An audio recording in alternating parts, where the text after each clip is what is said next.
और जब 5 नवंबर को राहुल गांधी जी ने 6 नवंबर का बिहार के अंदर चुनाव था और उन्होंने एक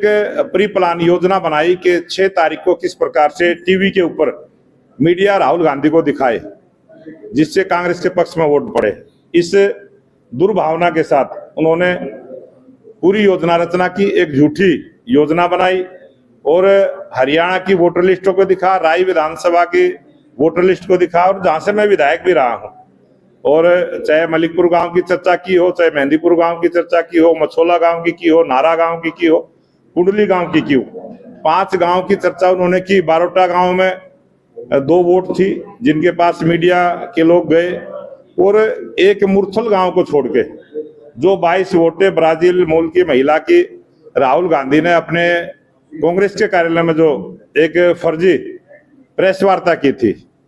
और उसमें जिस प्रकार के आंकड़े दिए थे वो सब झूठे निकले। एक मुरथल गांव की वोट थी जो इस दुनिया में नहीं है, बाकी सब एक्चुअल वोट थी, उनके पास एक्चुअल आइडेंटिटी कार्ड थे। किस प्रकार से राहुल गांधी ने ब्राजील मूल की महिला का जो फोटो लगा हुआ जो वोटर लिस्ट जारी की, और ब्राजील मूल की महिला ने खुद से बयान दिया वो कभी भारत आई भी नहीं, और राहुल गांधी ने खुद कहा था कि वो ब्राजील मूल की महिला 22 वोट डाल के गई है। कितनी बड़ी झूठ मीडिया के सामने बोली है। तो मीडिया ने उस बात को अच्छे से जनता के बीच में लेके गए, बहुत सारे अखबारों ने उसने लिखा है, और इसी प्रकार का ये झूठा प्रोपेगेंडा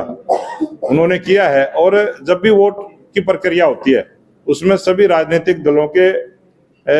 बीएलए होते हैं, सभी एजेंट होते हैं, वो बूथ पर बैठते हैं, और गाँव के अंदर अगर किसी की फर्जी वोट डलती है तो गाँव वाले भी पकड़ते हैं, शहर वाले भी पकड़ते हैं। अगर कहीं गड़बड़ होती है तो जिस प्रकार से बिहार के अंदर एसआईआर के माध्यम से जो वोटर लिस्ट का संशोधन हुआ है, और ये संशोधन भारतीय जनता पार्टी के राज में पहली बार नहीं हुआ। जिस समय इंदिरा गांधी देश की प्रधानमंत्री थी उस समय भी इस प्रकार के निर्वाचन आयोग के द्वारा हमेशा से इसी प्रकार के अभियान चले हैं, और